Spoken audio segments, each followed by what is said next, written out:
lançando sobre ele toda a vossa ansiedade, porque ele tem cuidado de vós. 1 Pedro 5:7. Ministério Pão Vivo. Vem comigo em meu canal no YouTube para mais lições no livro de Deus. Ultimamente temos aprendido sobejas e importantes lições na carta do apóstolo Paulo aos Romanos, onde ele relaciona o nosso batismo com o batismo na morte de Jesus. E neste comparativo, Romanos 6, no verso 6, ele conclui dizendo: foi crucificado com ele o nosso velho homem, para que o corpo do pecado seja desfeito e não sirvamos mais ao pecado. Logo em seguida, ele diz: quem morreu, justificado está do pecado. E então, ele vai detalhando, sempre relacionando a nossa vida velha, a vida do velho homem, com a nossa vida presente, o novo homem. E então, ele faz uma descrição completa do seu passado e do seu presente, que é o nosso passado e o nosso presente. Quando nós chegamos no capítulo 7, a gente tem que ter cuidado, porque no capítulo 7, a partir do verso 7, ele faz um detalhe, ele apresenta um detalhe da sua vida que, se nós não atentarmos, que aqui ele está se referindo à vida do homem sem Deus, a vida dele sem Jesus. Nós iremos ver aonde ele quis chegar com isto, porque é comum as pessoas lerem este relato que Paulo faz da sua própria vida, que é uma analogia da nossa também. É comum as pessoas usarem aqui este texto como desculpa. Afinal de contas, Paulo também era assim. Ele diz que o bem que ele queria fazer, ele não fazia, mas o mal que ele não queria fazer, isso estava sempre presente na sua vida. É apenas uma desculpa ou uma falta de entendimento. Vejamos a leitura. Que diremos, pois? É a lei pecado? De modo nenhum.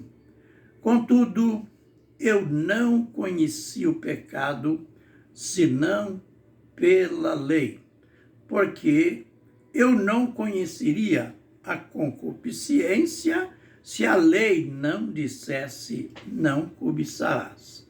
Ele está se referindo àquele tempo sem lei que o homem viveu, a raça humana viveu, isto é, de Adão a Moisés. Ele continua, mas o pecado tomando ocasião pelo mandamento operou em mim toda espécie de concupiscência, porque onde não há lei está morto o pecado.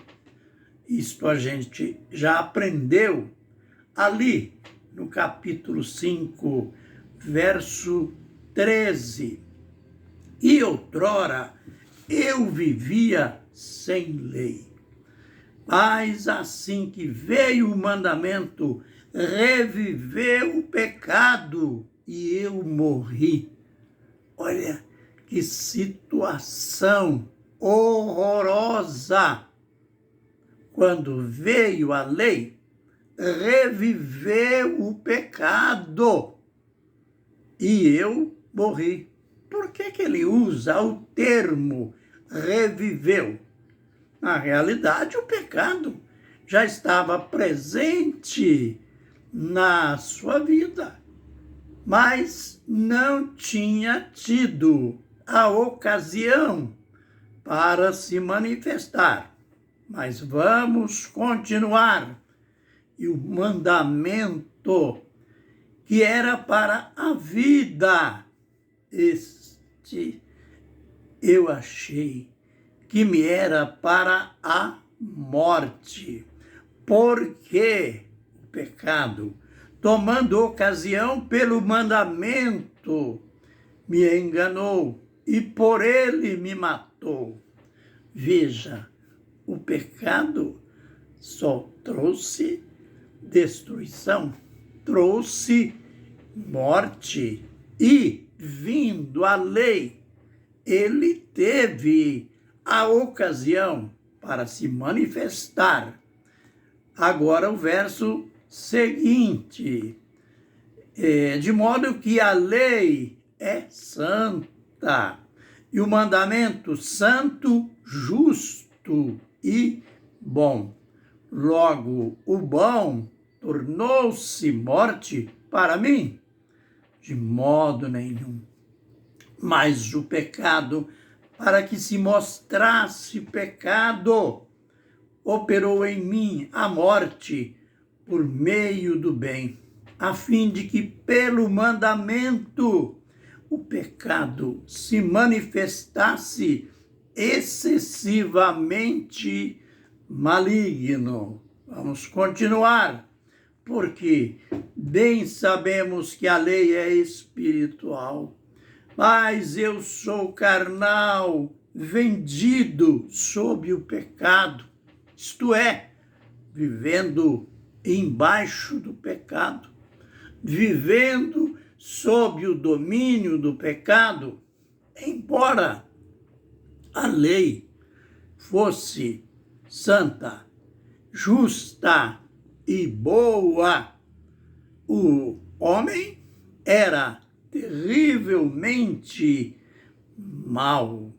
O pecado é descrito aqui como excessivamente maligno, porque bem sabemos que a lei é espiritual, mas eu sou carnal, vendido sob o pecado.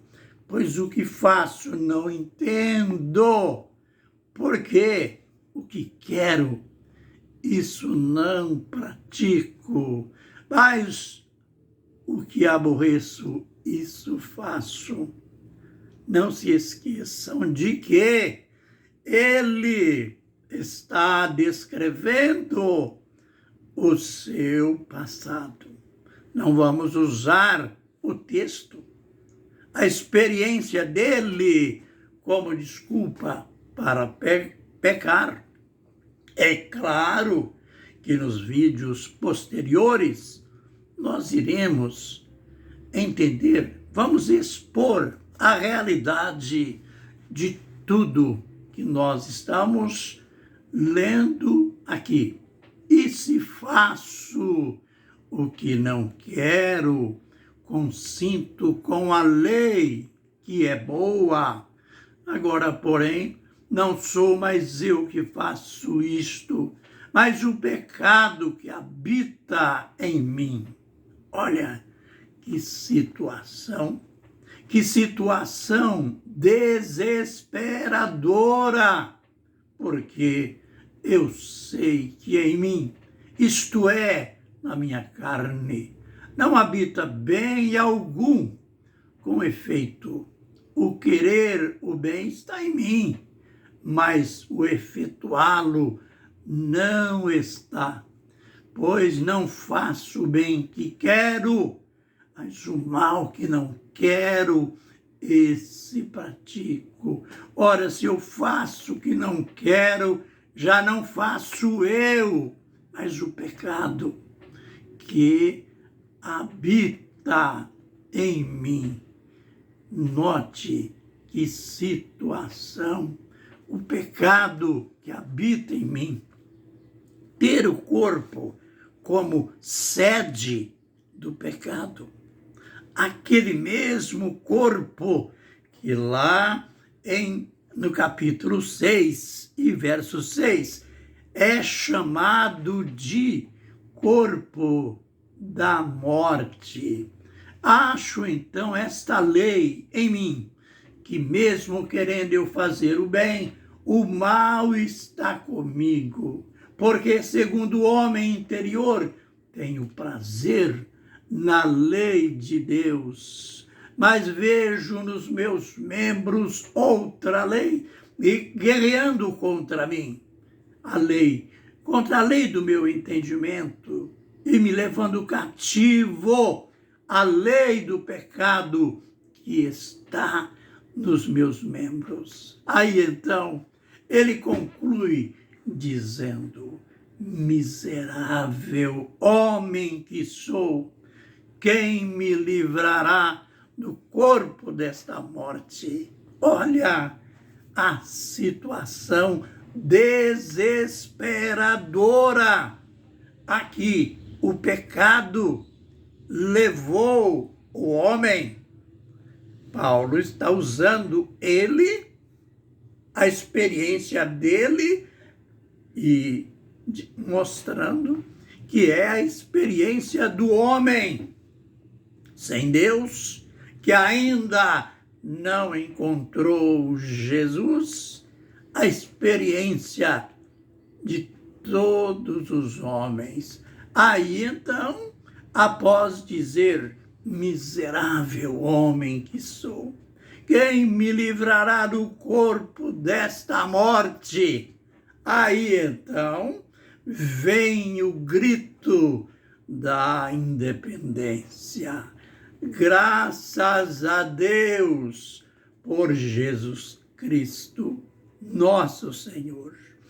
De modo que eu mesmo, com entendimento, sirvo a lei de Deus, mas com a carne, a lei do pecado. Terminada esta descrição, aí então ele chega à seguinte conclusão. Agora